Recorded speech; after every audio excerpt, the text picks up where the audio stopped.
প্রথম অধ্যায় জান্নাত, স্বপ্নের সেই চিরস্থায়ী আবাস।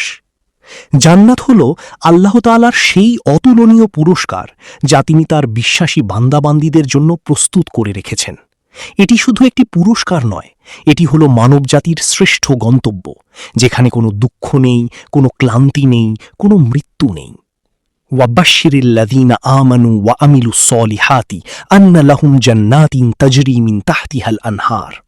আর যারা ঈমান এনেছে এবং সৎকাজ করেছে তাদের সুসংবাদ দাও যে তাদের জন্য রয়েছে জান্নাত যার নিচ দিয়ে নদী প্রবাহিত। সূরা আল বাকারা ২৫। জান্নাতের স্তরসমূহ। জান্নাত একটি একক স্থান নয়, এতে রয়েছে ১০০টিরও বেশি স্তর। রাসূলুল্লাহ সাল্লাল্লাহু আলাইহি ওয়াসাল্লাম বলেছেন যে প্রতিটি স্তরের মধ্যবর্তী দূরত্ব আসমান ও জমিনের মধ্যবর্তী দূরত্বের সমান।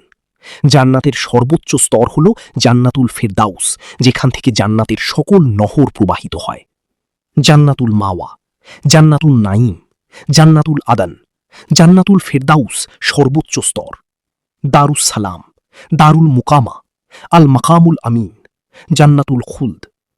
একটি সহিহ হাদিসে রাসূল সাল্লাল্লাহু আলাইহি ওয়াসাল্লাম বলেছেন, যদি তোমরা আল্লাহর কাছে চাও তবে জান্নাতুল ফেরদাউস চাও, কারণ এটি হল সর্বোচ্চ ও সর্বোত্তম জান্নাত এবং এর উপরে রয়েছে আর রহমানের আরশ।